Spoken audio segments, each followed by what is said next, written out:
Thanks a lot for joining us today. So you will hear today from a project funded by the European Commission program called Horizon, that is focusing, as you can read on the screen, on heating and cooling from waste heat. Let me change the slides. We tried summarizing the main aim of FreeWitch into one single sentence so that you could have a first very short overview of what the project is about. And as you can read on the screen, so we are developing cost-competitive, game-changing solutions, technologies in the field of sustainable industrial cooling and heating. The project is coordinated by Andrea Frasica, whom you will hear from in a second. So he works at CNR. And I am Marine Perillot, leading communication and dissemination activities for the project, and today your host. You can see on the screen all the project partner logos. So we are not, you will hear today from a few of us, but we are, as you can see on the screen, many more. We have 4 pilots as well that you can also see on the screen, and you will also hear more about them in a second. I also wanted to just take a few seconds to tell you more on an initiative that we launched this year with several projects that is called the Too Cool to Waste initiative. We basically are meeting monthly with what we call sister projects that are working on common thematics such as waste heat in industries, boosting efficiency in industries with through practical solutions, thermal energy management, reuse of heat, etc. So you can see all their logos on the screen. In case you want, you don't see your logo here and are interested in joining this monthly calls, you can of course write to us or write in the chat. And finally, because this question often comes back, so yes, this event is being recorded and we will share everything with you after the event, the recording as well as the full slide deck. So you, for instance, the slide before, you will be able to click on all LinkedIn profiles to follow these great projects. And you can keep your questions for the end of today's webinar. We will have some time to answer some of them. Don't hesitate if you prefer to write them in the chat, we can have both. And finally, just going back to the agenda of today. So this is the quick introduction of how the webinar will be organized, done by me. Then I will give the floor to Andrea, who will give a very short introduction to the project, a more generic one, followed by Christian and Walter presenting the FreeWitch technologies, as well as Sergio and Jose, who will focus more on the pilots themselves. And finally, we conclude with the standardization, exploitation aspects that are going to be presented by Nora and Christina. And finally, the time for questions. So I give the floor to Andrea now. Thanks a lot to all of you for being here. I know most of you, or some of you come from the sister project initiative. So thanks for being with us today, and thanks a lot to our speakers. I'm looking forward to hearing more from them. Andrea, the floor is yours. Yes. Thank you. Good morning, everyone. I'm Andrea Frazia from National Council of Research from Italy, and I am part of the coordination team of the project. And I will be presenting quickly an overview of the project activities. The idea is to be quite short now and then leave the floor to the other colleagues to go more in deep, especially on the technology side. So am I supposed to switch the slides, Marine? Normally you have an option to take control of the presentation, but otherwise I can just move for you. Yeah, please, because I don't see it. Thank you. So why did we decide some years ago to start this long journey? Basically, our idea was, of course, to answer the call for proposal by the European Commission that was focusing on providing and delivering technologies for industrial cooling applications.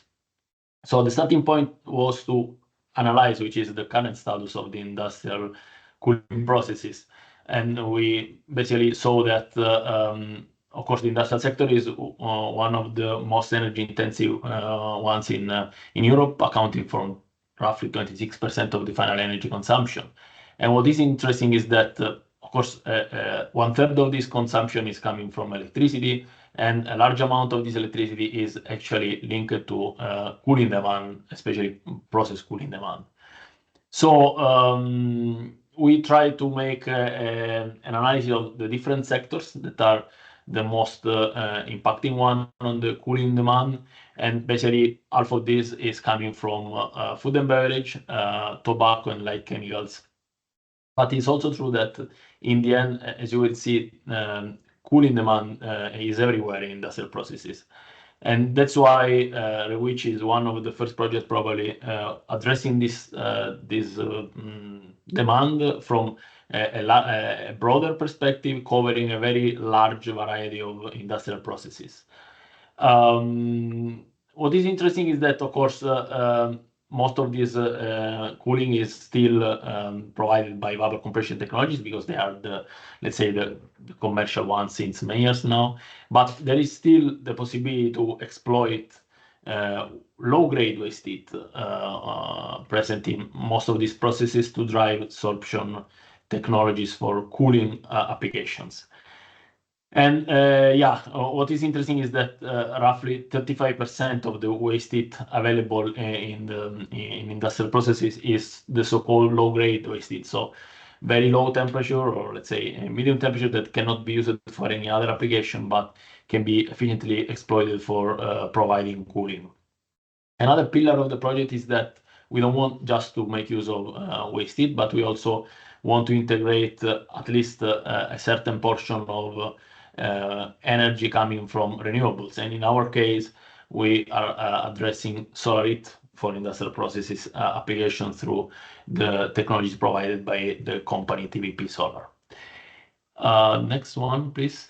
So which are our targets? Basically, which is an innovation action, which means that we are targeting ITRL development and demonstration of the technologies, and especially in our case, we want to achieve TRL 7 by the end of the project, demonstrating innovative, efficient thermally driven cooling and heating technologies for industrial processes. Of course, we are not reinventing the wheel. We are not starting from the scratch. We start from existing technologies, but we try to improve and adapt them to a larger variety of processes. So you will see in the next presentations which are the technologies we are trying to further develop and demonstrate during the project. What is important is that we don't want just to demonstrate that these technologies can be technically applicable in industrial processes, but we want to also achieve, let's say, the most effective techno-economic action of technologies in industrial processes. This means that we will try to drive the design also considering the economic profitability of the REWICH solution in industrial processes. Next one, please. Thank you.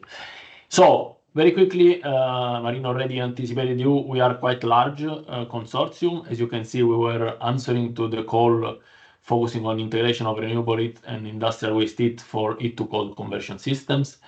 Our project, which started in January 2024, it will last 4 years until the end of 2027.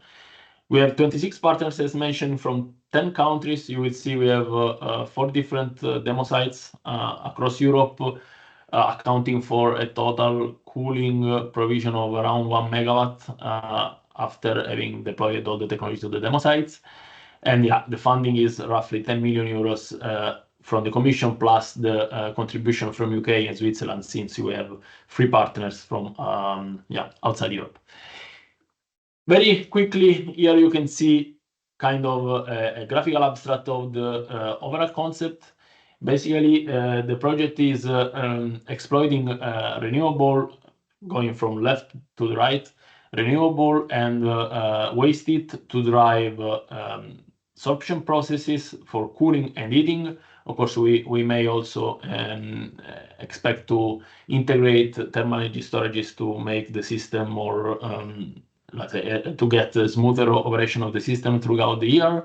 And then we'll have 4 demonstration cases around Europe and some replication virtual demo sites to analyze the applicability of this technology also in different industrial processes.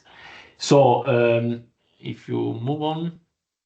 Yeah, very quickly, we have two different areas of development. The first one is a new generation of adsorption chillers, so solid sorption chillers that will be better described later on by Adsorption Technologies company.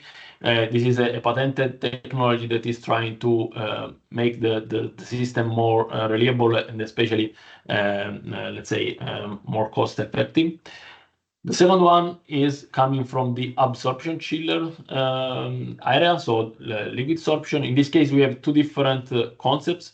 One, which is integrating a water vapor compression cycle inside the absorption chiller. In this way, we can deliver at the same time cooling and heating with the same technology, so to provide, let's say, kind of cogeneration of heating and cooling through vapor compression and absorption cycle. And the second one is an absorption cycle, which is able to deliver at the same time to different temperature levels. So to provide with the same machine two different cooling effects in the same industrial places. Of course, around the technologies, then we have some other innovative pillars. The first one is, as I mentioned, the optimized techno-economic integration between low-grade industrial waste heat. When we refer to low-grade, we talk about temperature below 100 degrees C, and high-efficiency vacuum flat plate solar collectors that are, as mentioned, provided by the Swiss company TVP Solar.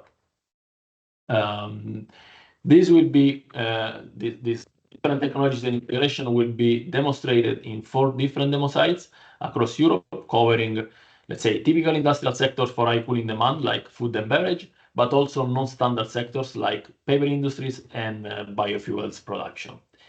And then, as mentioned, we'll have, if you go to the next, we'll have a replication activity, so an investigation on how which technologies can be applied in other processes, which can be industrial processes, but also industries connected to district heating networks and large data centers. Next one. Just to conclude my brief, let's say, introduction to the project, what we are targeting, of course, we are only at the first part of the project. We are going to close the first reporting period next month, but we have some targets already identified. So in terms of specific cooling density, our target is to have an adsorption chiller with roughly 17 kilowatts per cubic meter, while for the absorption chillers, depending on the technology we are considering, the idea is to reach up to 40 kilowatts per cubic meter. The electric COP, so the electric consumption per cooling produced in the case of adsorption chiller is expected up to 20, which means that it's kind of at least 5 times a standard vapor compression chiller. While in the case of, this is the same for the absorption chiller in the case of dual evaporator, while for the hybrid chiller, of course, since we are also integrating the vapor compressor inside, we expect an electric COP of around 9. Also, in terms of cost, the adsorption chiller is expected around 450 euro per kilowatt, but we need to consider that we target a very low driving temperature, below 75 degrees C, while for the absorption chillers, we expect a specific cost ranging between 280 and 350 euros per kilowatt.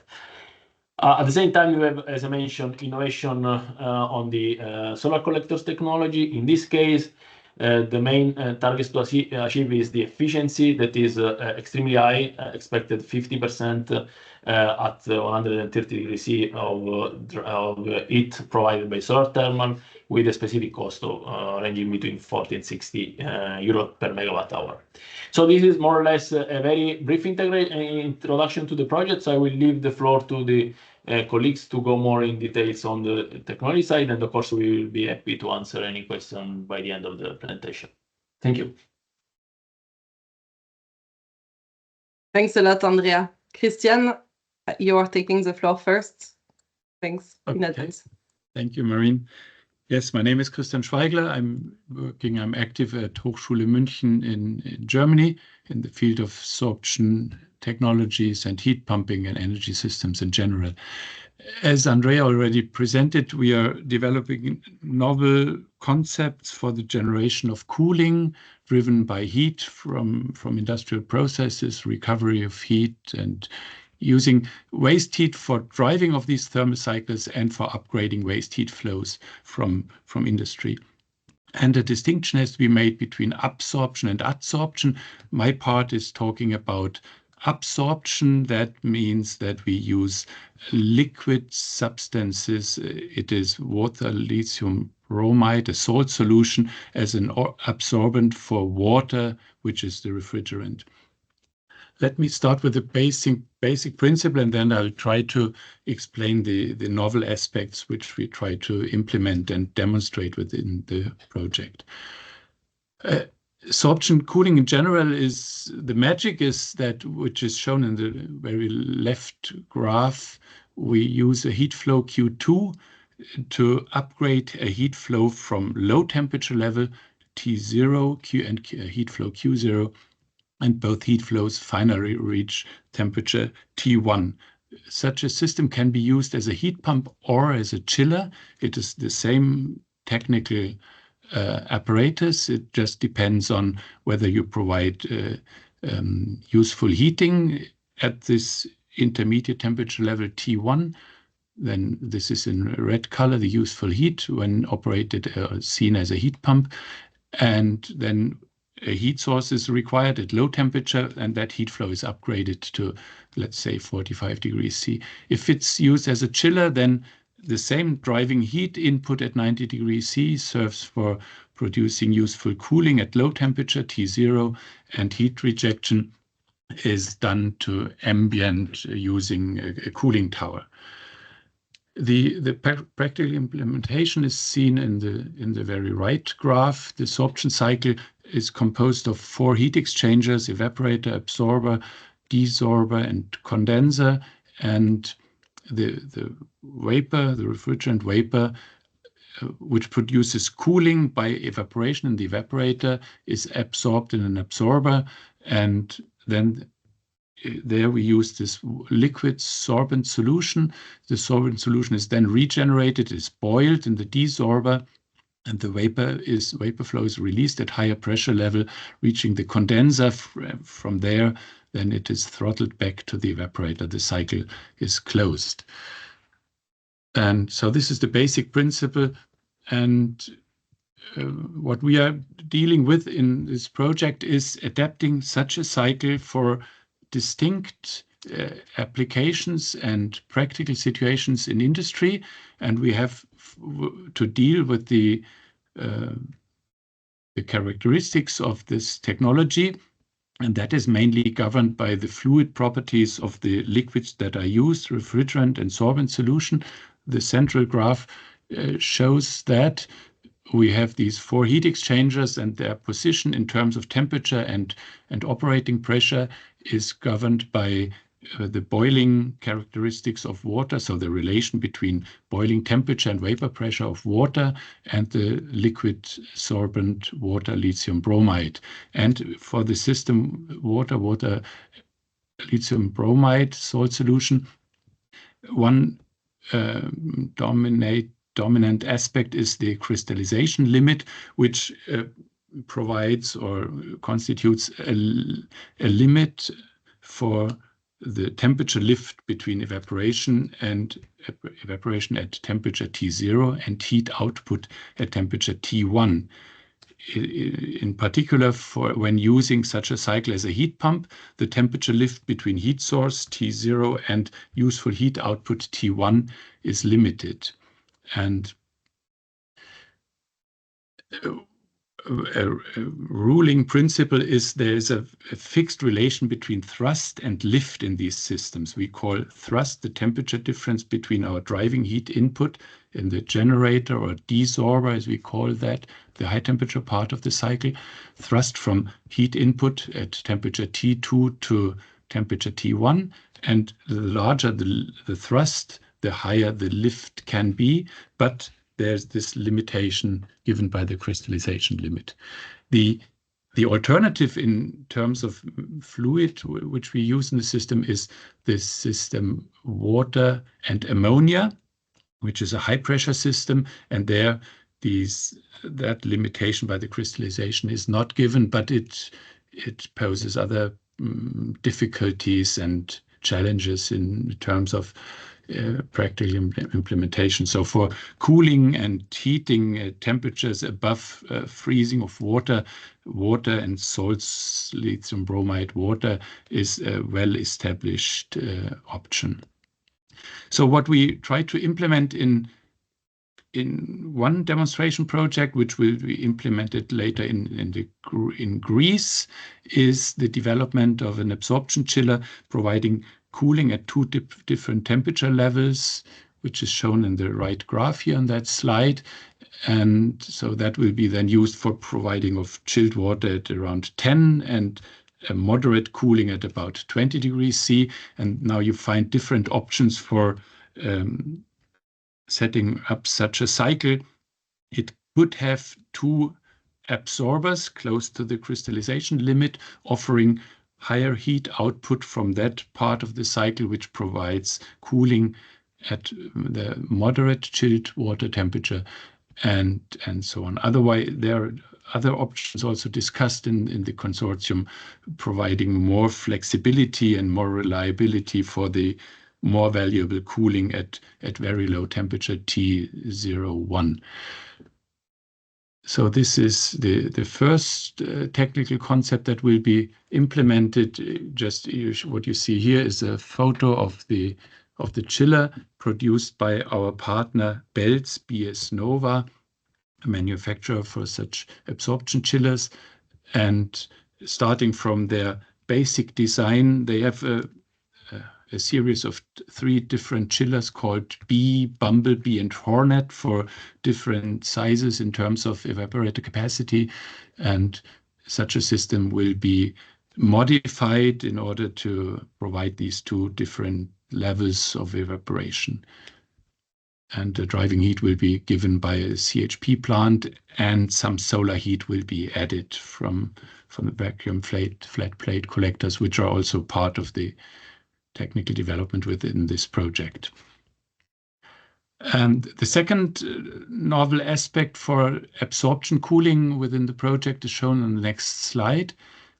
And I'm stepping back to my introductory slide showing the crystallization limit and the limitation of the lift. And to overcome that limitation, we will implement a novel hybrid absorption chiller. The concept is shown here on the right, having an evaporator integrated between, a turbo compressor integrated between the evaporator and the absorber of the cycle. So there is a shift in the pressure level from evaporator to absorber, allowing to a higher operating temperature of the absorber in this cycle, finally providing a higher temperature lift. And that will be used in the Spanish demonstration case with our partner Cobap in dairy plant in the south of Spain.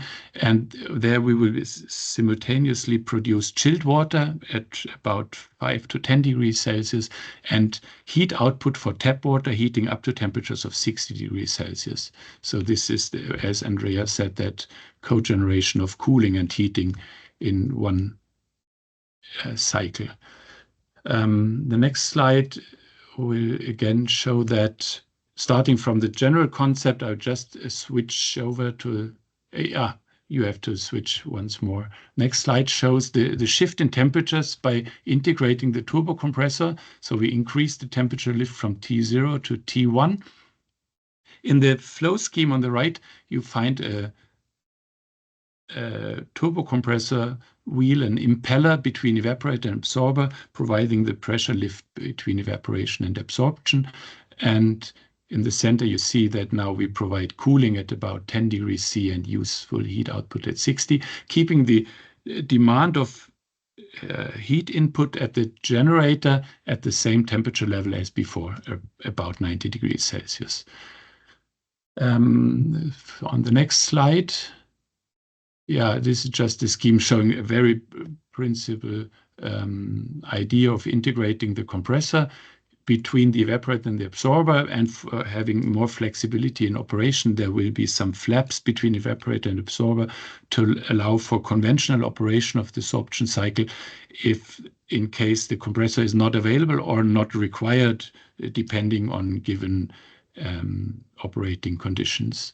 On the right, if you once click, you just see this bean chiller, a 50 kilowatt chiller, usually operating 90-80 hot water, 30-degree cooling water, and 16-degree Celsius chilled water output. And here you find, when integrating the compressor, we can lower the temperature level of the chilled water and at the same time increase heat output at absorber and condenser.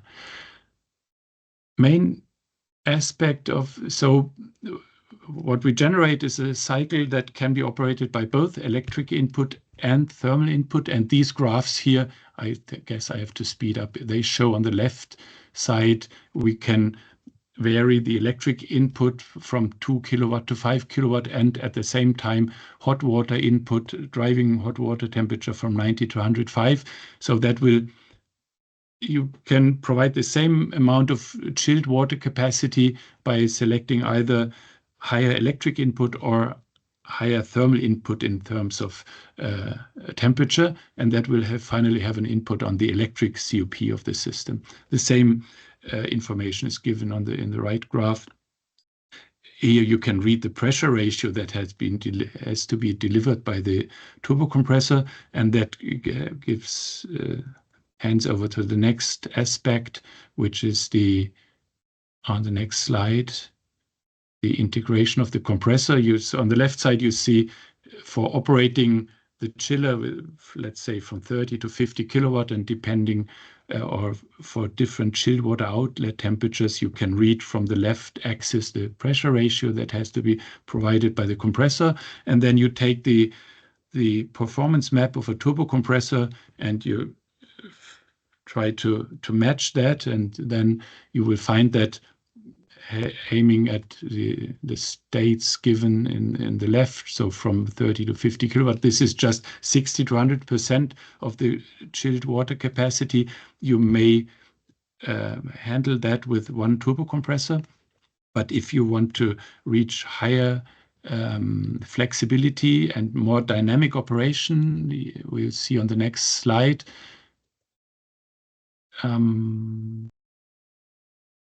Yeah, and you go on. So if you want to reach down to lower capacities, that would require a smaller compressor, but then the high capacity states are not covered. So in the next slide, you can see that the final solution will be integrating two compressors, allowing for a larger dynamic operation from low capacity states to high capacity states. So covering the full operational range, which is targeted in that application. And this is my last slide showing the geometric situation of the bean chiller now with the addition of two turbo compressors, both between evaporator and absorber, now giving this pressure increase in the low pressure level of the system. So this is what we try to do, and now we are in the design phase. The chiller will be manufactured in the next year, and then it should be ready for integration in that Spanish demo case. Thank you.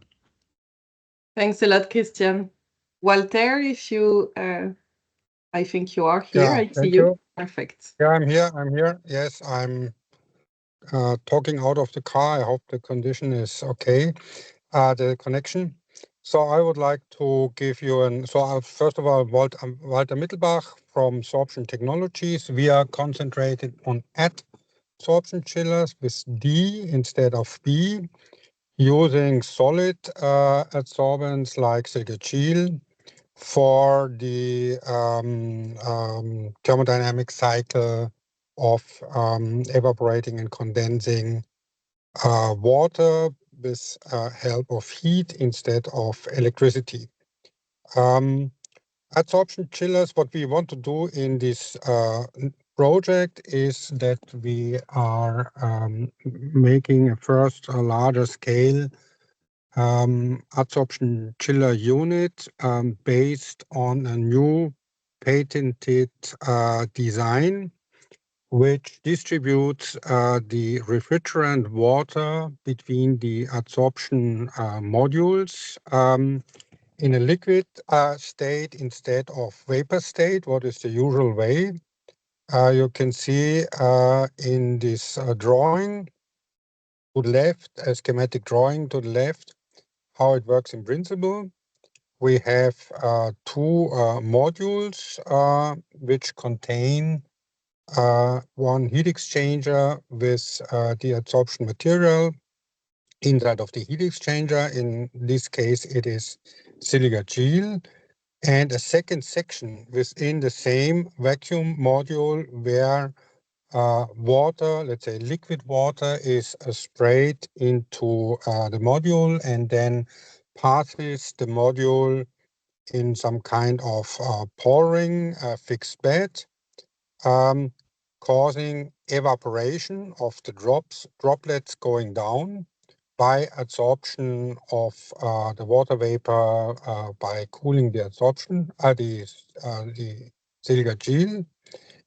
And at the same time, in the second module to the right, the adsorption material is regenerated, pumping the hot water from the waste heat source through the heat exchanger, causing water vapor to desorb and condense in the same fixed bed packing like for evaporation.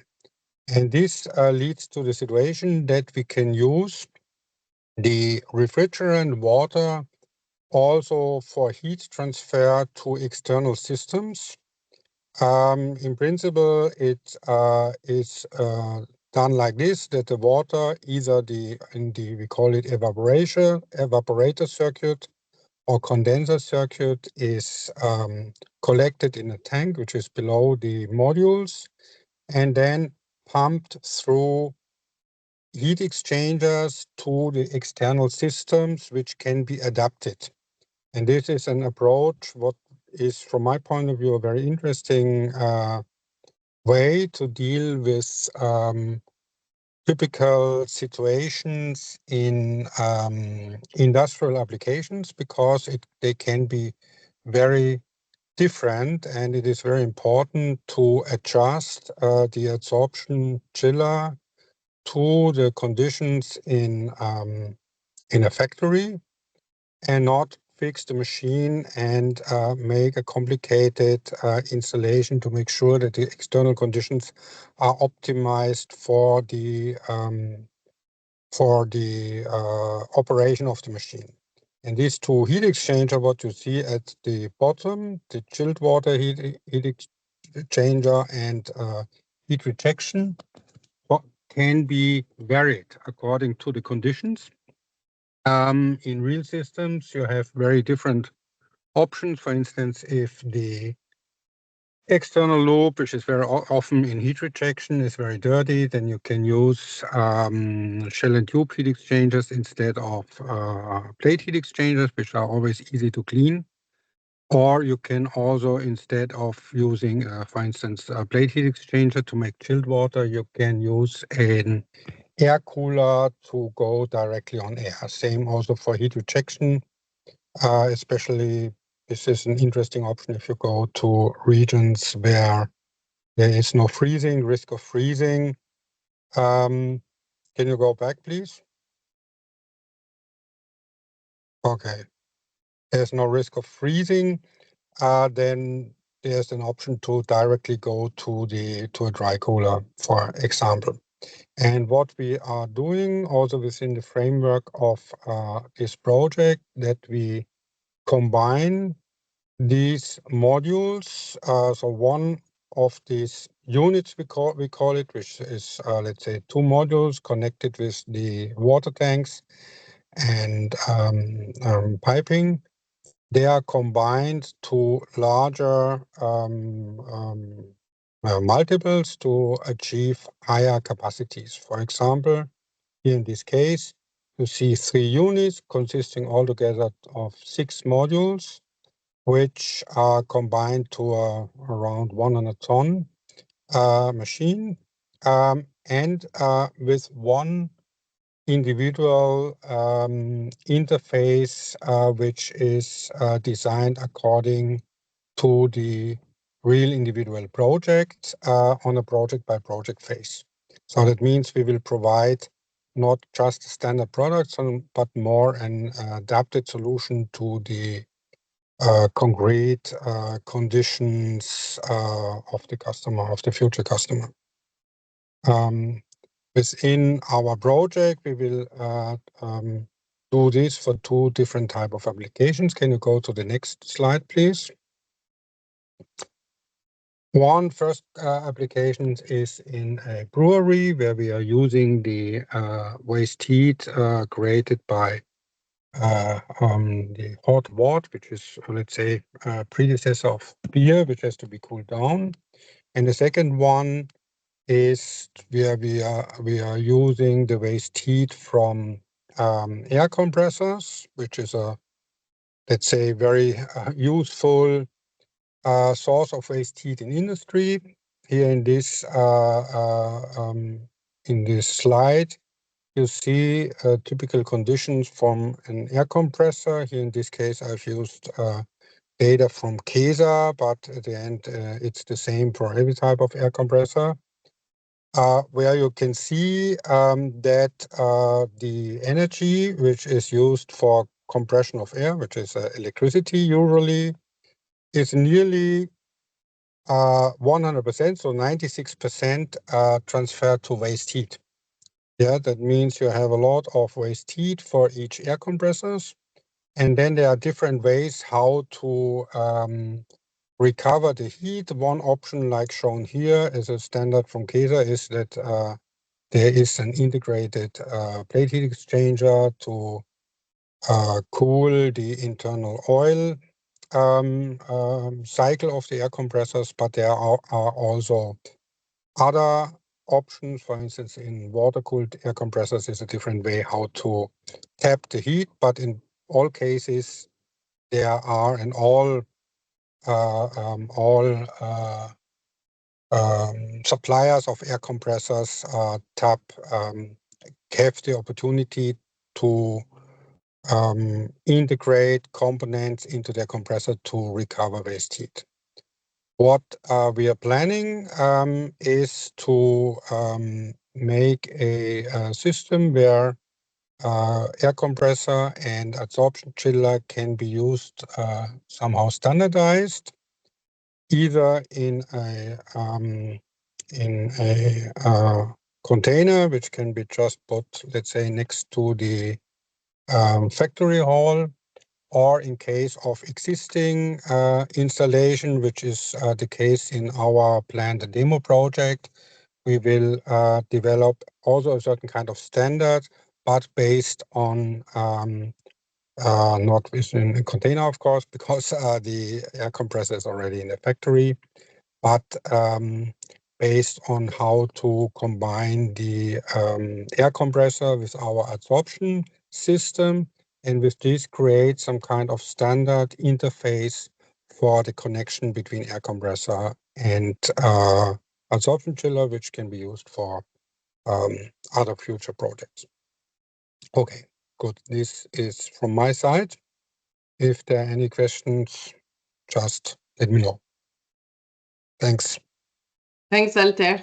Andrea, then do you want to go on with the solar collectors? Yeah, very quickly. As mentioned at the beginning, the project is also including innovation and demonstration on the solar thermal for industrial processes. And specifically, the partner that is providing this technology is the Swiss company TVP Solar. The main innovation here is that they are delivering solar thermal collectors for industrial processes, but without concentration. So it's in the end, from The external view is like a standard flat plate solar collector.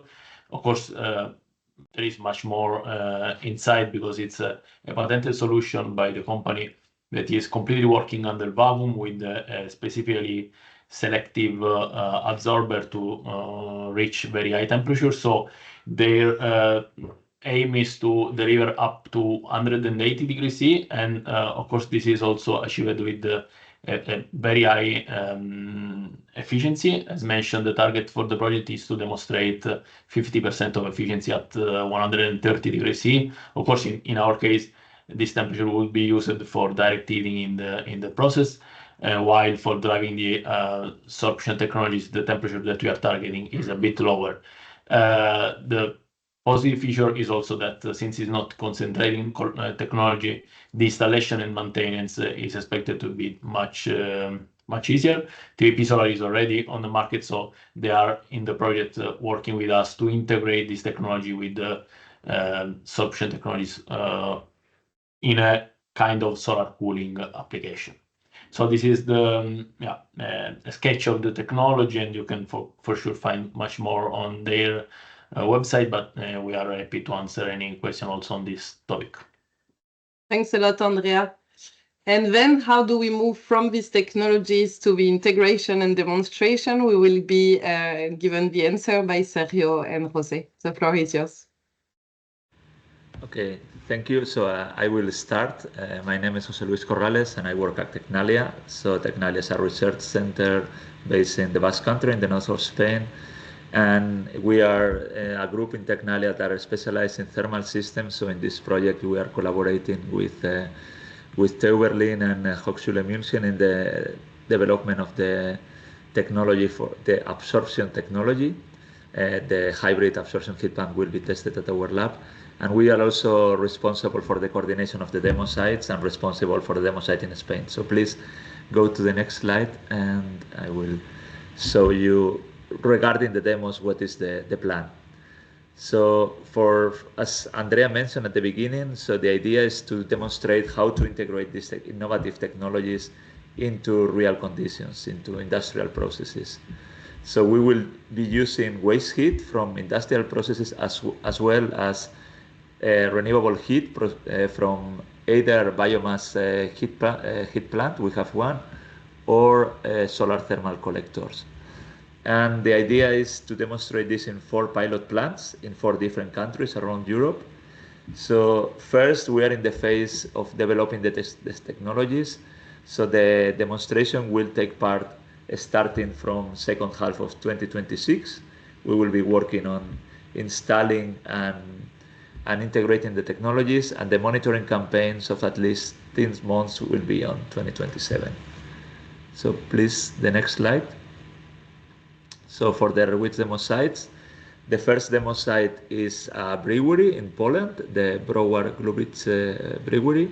So in this case, the heat source will be waste heat from the process of brewing, and we can integrate this with some solar collector fields from TVP Solar.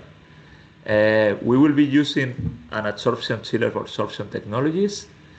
And here you have some pictures on the fermenters and for the brew process. So the next slide, please.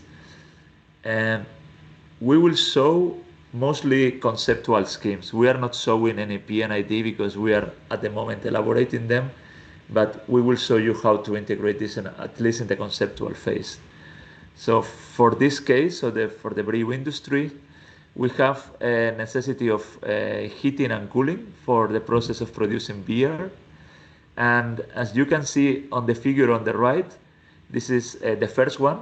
This is the existing system. So we have the board, that is this mixture of grain, of mass or malt and water. That is a very high temperature because it has been boiled. So it has to be cooled down. So at the moment, this heat that comes from the wort is released to the environment. And afterward, after some intermediate steps, it needs to be cooled again using a conventional chiller down to 8 degrees.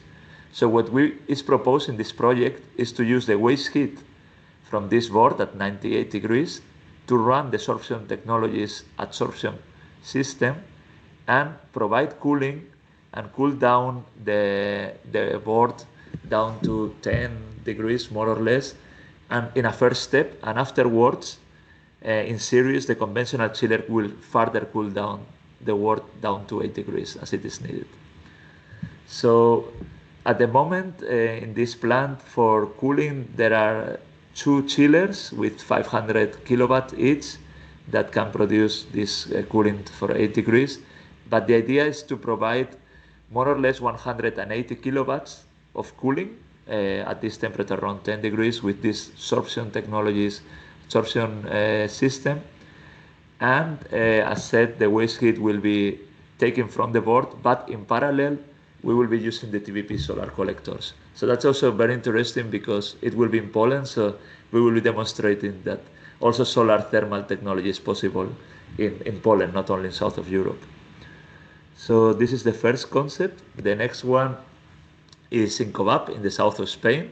So Cobap is a big cooperative group based in Pozo Blanco near Cordoba, and they have a very large system, a very large plant where they produce milk and other dairy products, and also they produce meat products. So they produce jamón ibérico, very good quality one, and they are integrating, so they are very committed to sustainability. So they have a very large PV plant and a big biomass and biogas plant.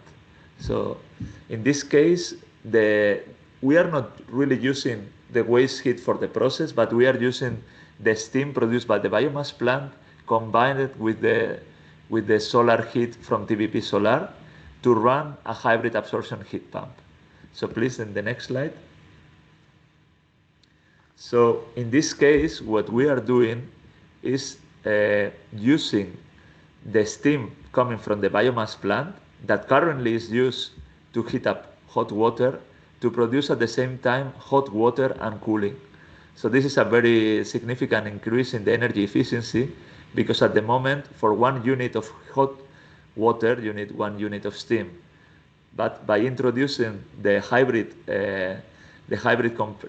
absorption heat pump or heat pump and chiller, so it's a cogeneration unit, we can produce at the same time hot water at 60 degrees and cooling at a temperature around 7 degrees. So details about how to do that has been explained by Professor Spikla before, but as you see here, with 1 unit of steam, we can produce more or less, we can produce 2 units of hot water at 60 degrees because the remaining unit is coming from the energy taken from the cold water stream. And in order to do that, we will use also some electricity, but the electricity consumption will be less than 4 kilowatts for producing around 40 to 50 kilowatts, so it's not very significant. And we will also use in the solar collectors. As Andrea said, we will use the solar collectors to drive the hybrid heat pump with a temperature around 90 or 100 degrees, but we can also introduce the solar collectors to heat up directly the hot water. So we will see there is a lot of possibilities for optimizing this plant. So the next slide, please. The third case, this is the biggest system. So it will be installed in a bio-refinery in Greece. So you see here some photos of the bio-refinery where biodiesel and biogas is produced. In this case, the heat source will be the waste heat from the cogeneration unit, and in parallel some solar collector fields will be installed. And cooling and heating demand will be, in this case, only cooling, but at 2 different temperature levels. So the next slide, please.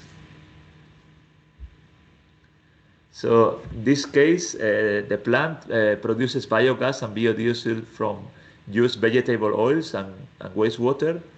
And it's interesting because the heat source is the waste heat from biogas combined heat and power units that are run by the biogas produced in the plant. So it's a very circular economy in this case. But currently, they don't have a heat consumer. So some of this heat is waste heat because it is released to the environment. So they are seeing how to use this waste heat. They are installing in parallel an overseas system, but also they will use this 2-level cooling absorption heat pump from belts, like the previous one. Sorry, I forgot to mention. And And they will combine this waste heat from the biogas and from the solar collectors in order to run this two-level cooling system. So the innovation of this system is that it can produce an amount of heat at 20 degrees, and so it's around 400 kilowatt at 20 degrees, and additionally 40 kilowatt at 10 degrees. So this is something that will be optimized in Greece as well. And the next slide, this is the last demo site. This will be installed. This is a totally different system, totally different industrial use. In this case, the technology used will be again from sorption technologies and adsorption chiller, and the waste heat will be coming from air compressors. The plant is a pulp and paper plant producer, Cartiere d'Alada, installed in Italy. And here you see some images of the production hall and of the compressor from by Kaiser. This is interesting because, as was explained by Walter Mittelbach before, these air compressors produce a lot of waste heat that can be used for running an adsorption or absorption chiller and producing cooling. So next slide, please. So in this case, as was previously mentioned, the idea is to make a retro pump, so to improve the existing system and change the current system, the current compressor, 2 of them. There are 4 in the plant, but 2 will be used for this project. So it will be changed, it will be retrofit, so changing from air-cooled compressors to water-cooled compressors. So in this way, we can get driving hot water at around 75 degrees that will be used to run the sorption technologies, adsorption chillers, this modular concept that was explained before by Mr. Mittelbach. So in this case, there will be 2 phases in the implementation. So to recover waste heat first from one compressor and then to the second one to demonstrate the modularity of the concept. And by using this waste heat at around 75 degrees, so more or less 200 kilowatts can be recovered, or 130, so it's still at the definition. And they will be used to run these two systems in parallel, 2 adsorption chillers. So each of them 30 to 40 or 50 kilowatts, and then produce a cooling capacity of around 60 to 80 kilowatts.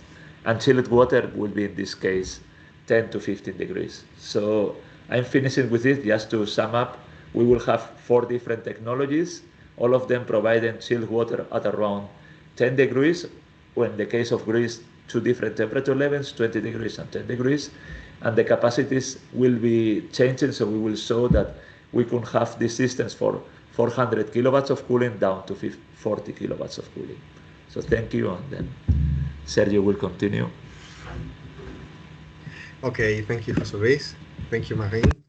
I am Sergio Velázquez. I am from IDP in Spain. IDP is an engineering company. We design the industrial solutions by using BIM technology and then an integration of this modeling in a digital twin platform, not only for developing the project, the installation project, but also to have an integration platform that will be able to be used to manage and to maintain the installations done in an industrial process. As you could see, the four different applications of which project are really challenging because they will be installed in existing industries.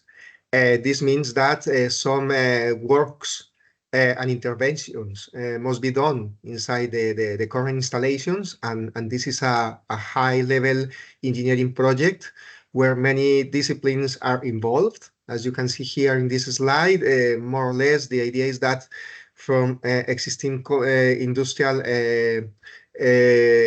factories and so on, most of the information maybe is based on paper designs because they are no recent industries. So it's really complex to have all of the information available to get final designs with the new ones. In this case, coming from the absorption chillers and the hybrid systems that are designed. So we have to mix pre-existing installations with new ones and with the new components. This is a really challenging project for IDP, and this is the projects we face in general terms. The next slide, please. To reach this, we have to face an engineering project in a wide spectrum of disciplines involved. As I mentioned before, we have to start defining in a strategic way all of the project, considering all of the components and actors involved, not only the owners and the existing installations, but also to face the new investments in terms of the materials, how to proceed with the integration project, because this means that a stop on the production processes must be faced to integrate these new buildings and installations. So we have to consider all of these aspects, defining this work, to introduce the new designs, the concept designs, then to integrate the technical designs, to design the construction and renovation project inside the existing industry, and then to hand over and close the projects, and then to monitor the new installations in order to guarantee the performance in the optimal conditions. As you can see, this is a long process covering all of the stages of the engineering project applied on each demo site. So this is the work in progress up to now. We are collecting information about the current installations in the 4 different pilots, and you will see then the work developed in the next slides. Please, the next, Marie. Okay, so at this stage, we have been collecting all of the available information. As I mentioned before, most of the information is available in paper base. Some equipment could provide digital information, but the information is very heterogeneous. So in that way, we have to create some standard definition of the different components in order to reach the BIM modeling methodologies. And the idea is to have a standard data sheets in order to have all of the information structure in a proper manner in order to develop the new project in a very understandable way. So the idea is to have this information available first in a BIM model, and then this BIM model will be integrated in a digital twin platform, which will be able to provide summaries and most of the documents that must be delivered to the engineering companies that have to produce the project for each demo site, in terms of the bill of materials, the equipment to be moved, all of the logistics that must be started in order to accomplish these projects. At the end of this stage of the project, in terms of the digital design, is the provision of the project execution plan for each demo site, which will be in charge of the engineering companies that the different demo sites owners must contract. So the idea is to have the 4 project execution plans in a standard way by applying the BIM methodology. The next, please. As I mentioned before, up to now, we were collecting the available information. One of the most challenging demo sites is the Broward factory in Poland. All of the information is available in paper. We, as you can see in the left of the slide, this is a part of the heat exchanger where we are going to integrate the chilling solutions. And as you can see, the original plan is made in paper.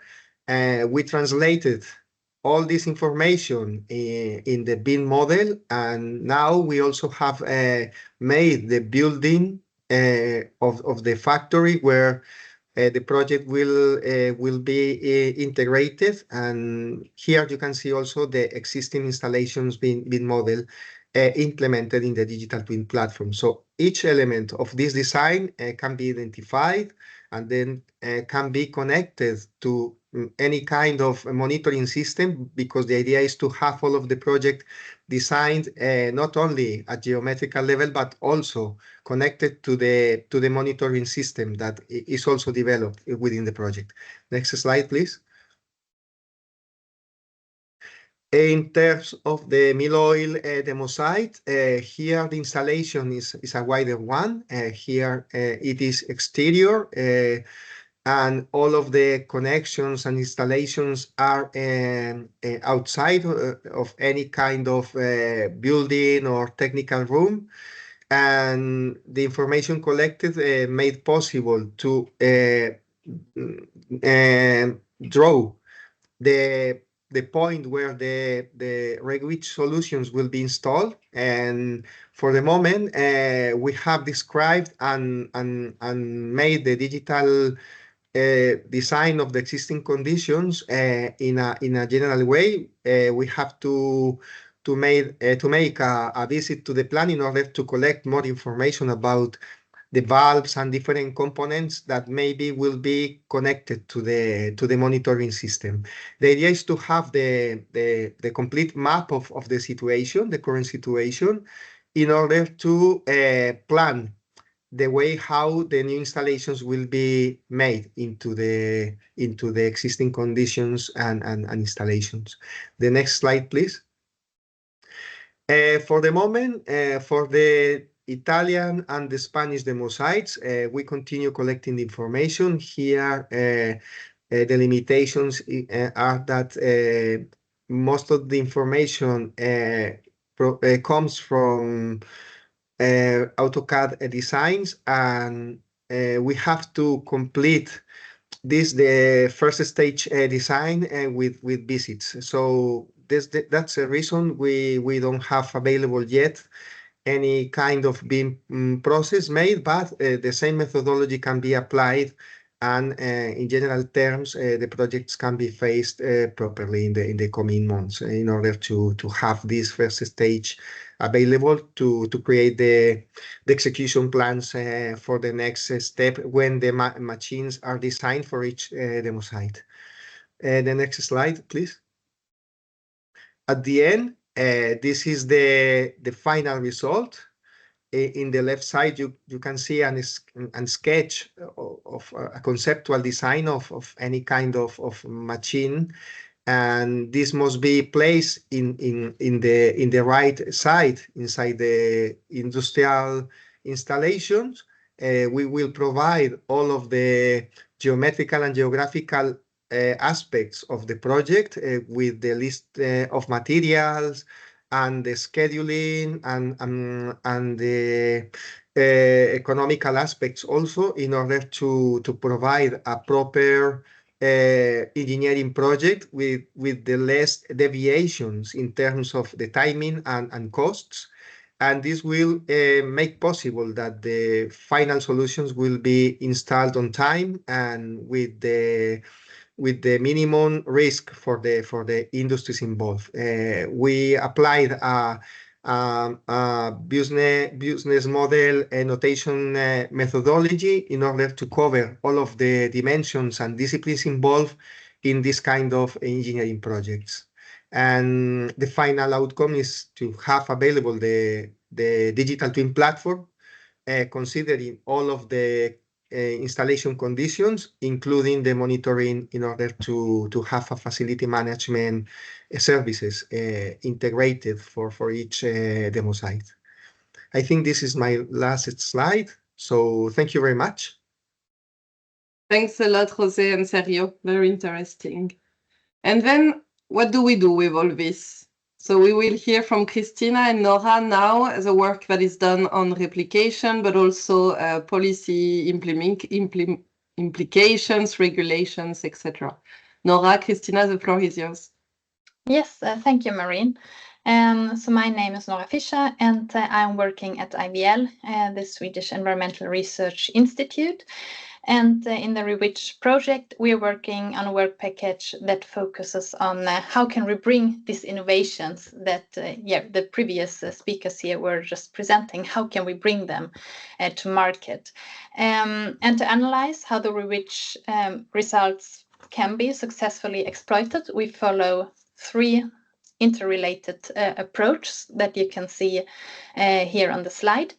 And Christina from IEECP and I will explain these approaches a bit further in the next minutes.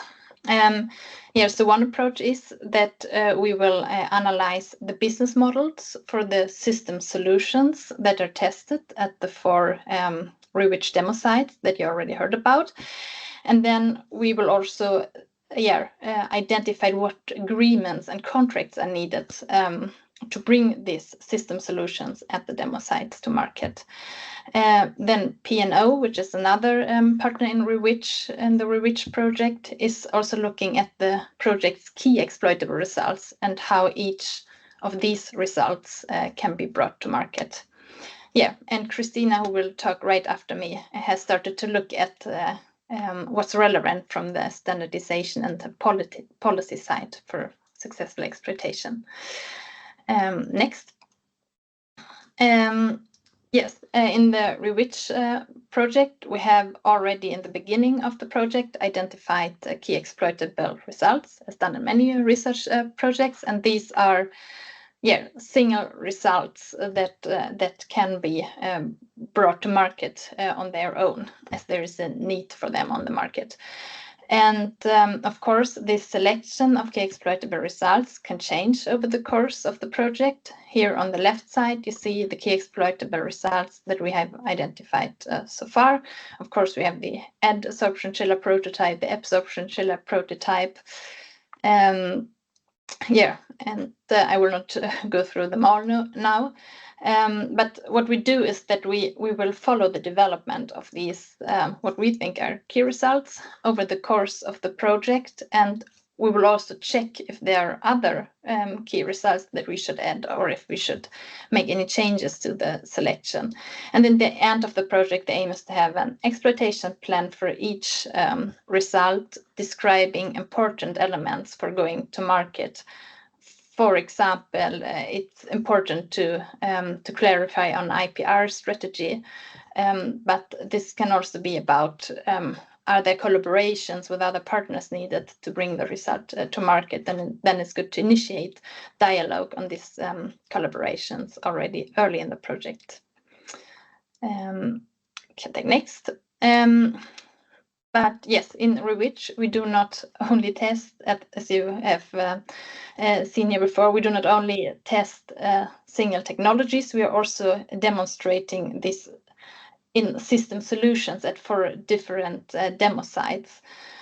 So the key exploitable results that I just showed, they are part of the system solutions that are tested at the demo sites, which is illustrated here. And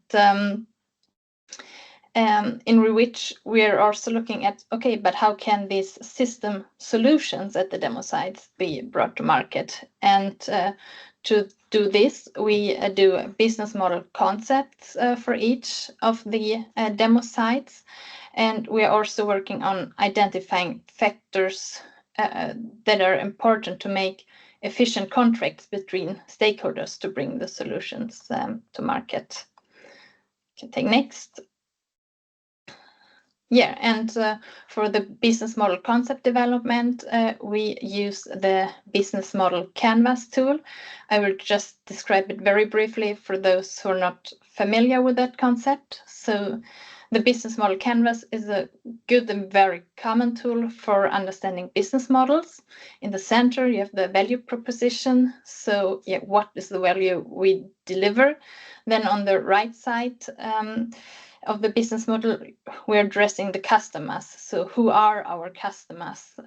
What customer segments do we have? How do we interact with our customer relationships? And also how do we reach our customers? What channels do we use? And then on the left side of the business model canvas, we have kind of what is happening behind the scenes. What do we need to be able? What do we need to be able to deliver value to our customers? And that can be key resources like physical assets, staff, but also activities we need to perform, and also partnerships that we may need to deliver value. And then in the bottom of the canvas model, you also have these two boxes for the costs that are generated by the business, and also the income structure for the realized sales. But what I will do now in the next is to take a closer look at the left side of the business model canvas that is describing this, what is behind the scene, and what do we need to be able to deliver value and reach. So on this slide, we put some very general and preliminary findings common for the demo sites in Rewitch when looking at what is needed to deliver this value. And when we look at the key resources, of course, we have the ADsorption chiller. We need a control monitoring system. We need skilled staff on the technology for installation and maintenance. And all this to then maintain, operate, and control the systems at the demo sites. But also we may need partnerships, for example, with fitters for installation and integration at the demo sites systems, but also with provider of control and maintenance systems. And as we add the solar thermal cooling and the digital twin solutions, which you are also heard about before, then partnerships with these providers can be relevant. So here you see that when describing the left side of the canvas, we have different elements that need to be in place at the demo sites. The ones in the blue circles correspond to the key exploitable results already identified in the project. But a next step is then, when we have all these elements, to identify what agreements between stakeholders are needed to connect them and to be able to really bring the system solution to market. Yes, and from an earlier project, reuse heat, there's a checklist of factors to consider for efficient waste heat contracts. And we use this checklist and go through it to try to identify, okay, what points from this checklist are relevant for each demo, and how can these relevant points then be managed for each demo. So on the right side, you can see what factors we have identified so far as important to follow up for the Rewitch demo sites when it comes to contracts. We have the monitoring, which we think is important to have in a contract to see that, to ensure that contractual obligations are met. It's certainly important as yet these new assets and integrate them into systems to secure that key parameters such as time, temperature, capacity are met. Therefore, also important to that for the Rewitch demo sites, important key parameters are laid out, the key parameters that are needed for efficient system operation. And for the system solutions at the demo sites, you could see that different technologies are combined, and it's also important then when you bring it to market to clarify the ownership and responsibilities for these technologies. Now we are still quite early in this research project, but it's still important to start dialogue on ownerships and responsibilities for assets in the system. And it will also be important to clearly lay out responsibility for maintenance, for example, for maintenance for the different part of the system, as we see that the demo sites cannot do it on their own. Yes, so this was the brief overview of how we work on with the going to market strategies for the REWITCH solutions from early on. And now Christina will talk a bit more about standardization and policies, which also is a part of this. Yes, exactly. Thank you, Nora. So I'm Christina. I work at the ICCT and I participate in the REWITCH project in the standardization part, along with Nora in the business modeling, standardization and exploitation activities. The objective of this activity is like to, as I said by Nora, to bring this solution to the market. So the REWITCH project will develop new sorption cooling technology, but it also aims to bring this solution to the market. And we have to, within our activities in these work packages, we aim to address the different barriers, whether it is regulatory, environmental, social, all these barriers that faces the market uptake of this type of technologies. And this is why we are addressing not only business modeling as described by Nora, but also the standardization and the regulation part, because they plays a key role in shaping the market transformation, and they are the rules and requirements that shape the market. Why? Because the standardization, it's an innovative support measures. It's important because it bridges the gap between the research and the market, and it helps in a faster dissemination of the technology and acceptance of the innovation. The standardization can include to ensure that we have some practices that are in the industry that are uniform, to ensure the quality of certain products. There are also qualification standards that are important and help for faster market adoption. Regulation also, it offers some clarification regarding the targets we want to achieve, what are the innovation needed for the decarbonization. So on REWITCH project, the demonstration of these innovative sorption cooling technologies will demonstrate the viability of this technology and will open the market attractiveness, and this will help also it will help also to have some policies and supportive incentive for faster deployment and faster implementation of these technologies on the market.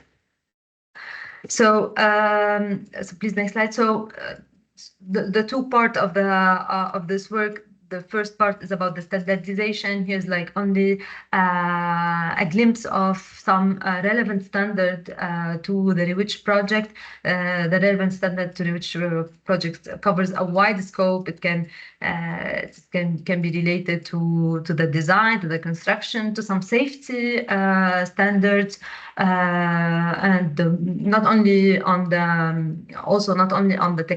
technology itself, like the sorption, or like also the solar thermal and the existing certification, key mark certification, but also some practices like the data management, etc. So there's a wide scope covered in this standardization analysis relevant to REWITCH. Here a glimpse of only some standards developed at the European level, at national level, like the Japanese standard, and also at the international level, developed, for example, by the American Heating and Refrigeration Institute, that are related to some performance rating or method of test for sorption cooling technologies. Just Just a reminder that the standards are developed by consensus by different experts, whether they are researchers, industrial manufacturers, consumers,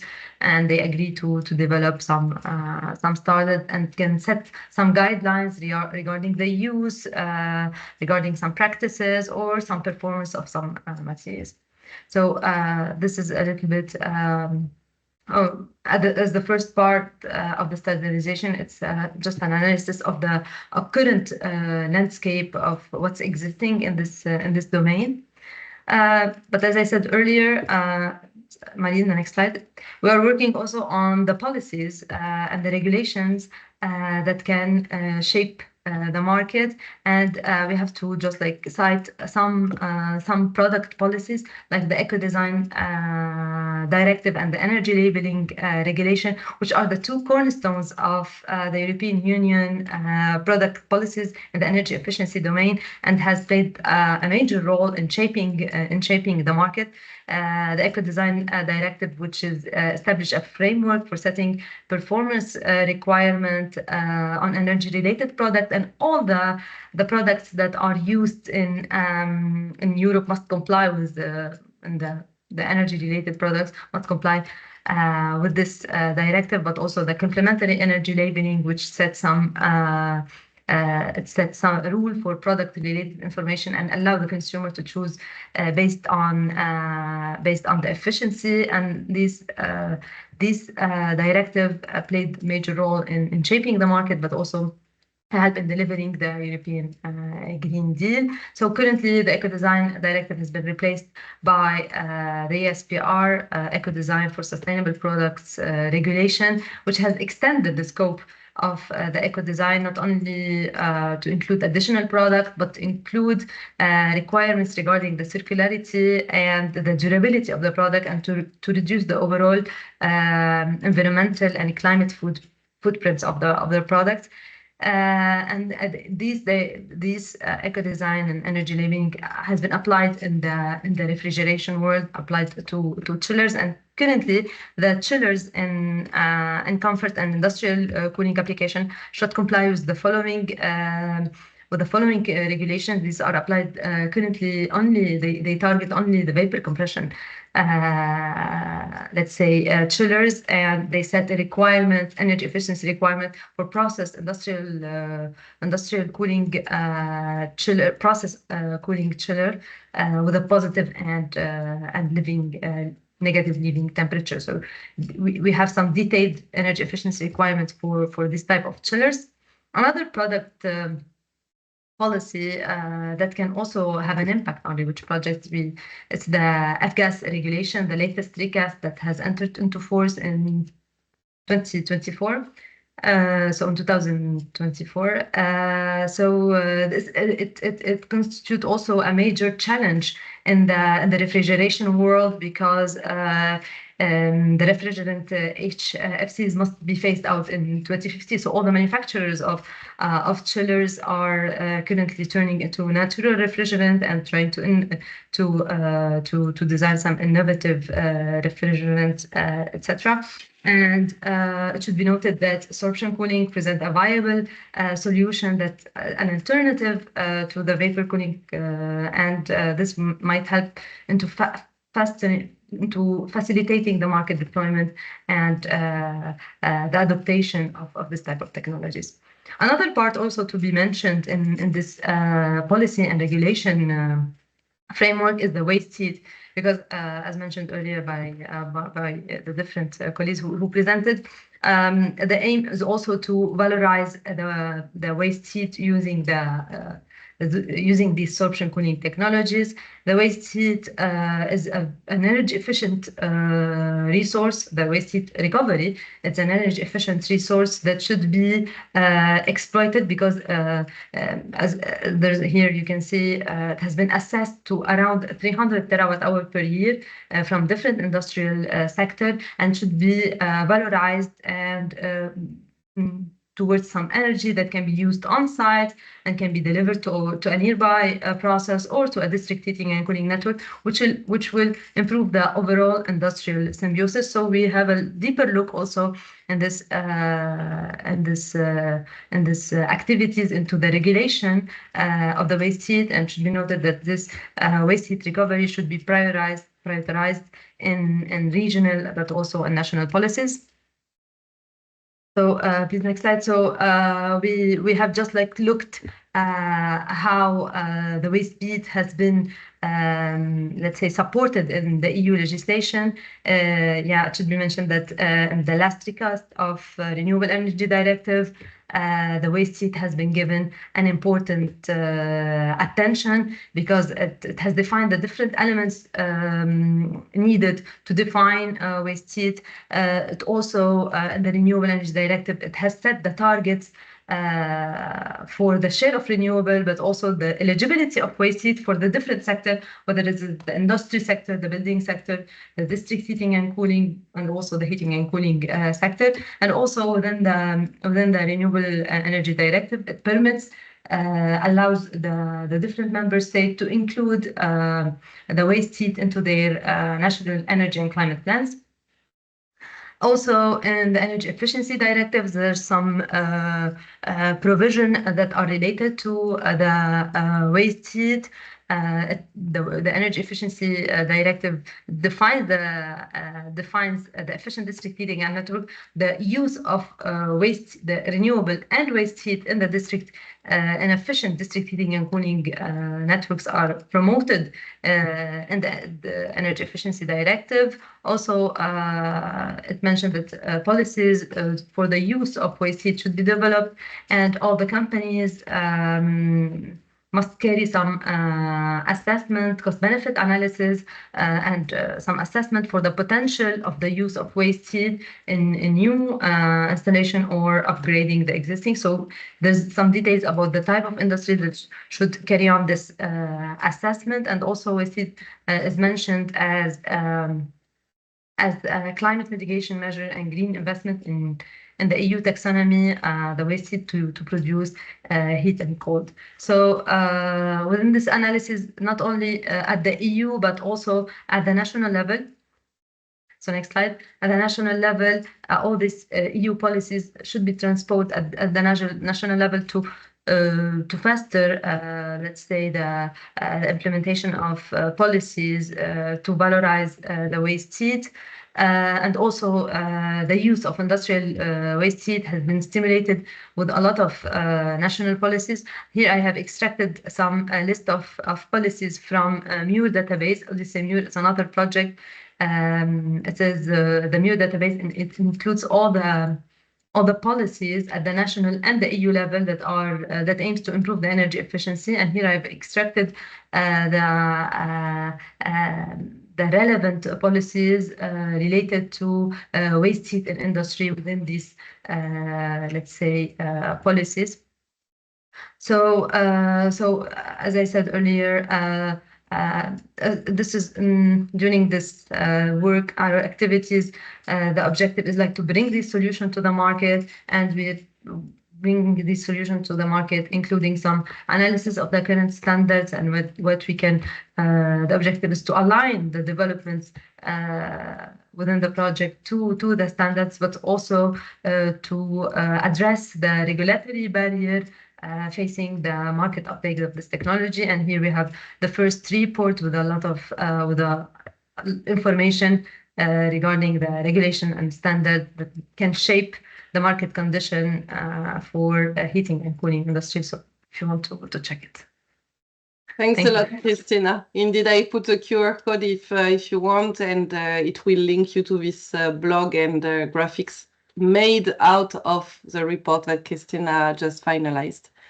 Thanks a lot to all speakers. We have one question in the chat. I will stop sharing my screen so that we can see each other's. From Anil, thanking us for the insightful presentation and asking how the condenser temperature of 60 degrees is regulated in a hybrid absorption cycle without changing the generator temperature or pressure. Is there anyone who wants to answer to Anil? Christian? It's me, Chris. Probably I should try to answer that. I tried to explain that the sorption cycle, the basis is that there is a fixed link between the thrust and the lift, so the temperature difference from generator to condenser, and the temperature difference from evaporator to condenser and absorber. There's a fixed relation between these temperature differences. And by integrating the vapor compressor, the mechanical compression, we can open this fixed link and we can reach a higher lift with keeping the thrust, so the temperature difference from generator to absorber and condenser, constant, or even reduce that temperature difference. So the answer is part of the temperature lift the chiller or heat pump has to deliver is done by the electrically driven vapor compression, and therefore there's less effort to be done and contributed by the thermal part of the system. Thanks a lot, Christian. I don't see other questions in the chat, but if you have a last-minute question, don't hesitate to ask now before we close this event. I also just pasted in the chat the link to the project website as well as LinkedIn page. And you can find on the website, it's a new addition. So if you've not been on the website for a while, we have just added two things that you can join. It's first of all the newsletter that you can subscribe to, and something else we are calling the stakeholder community that will engage more as the participants into various activities and ask for feedback, etc. So you have both information on the site and you can subscribe to one or the other or both. I don't see another question coming or hand raised, so I guess this is the end of this presentation. I hope you learned a lot. I still do after 18 months. Thanks a lot for your attention, and we will share anyway the presentation and recording in the next days. Have all a nice day. Thank you very much. Thank Thank you. Bye-bye. Goodbye. Bye-bye.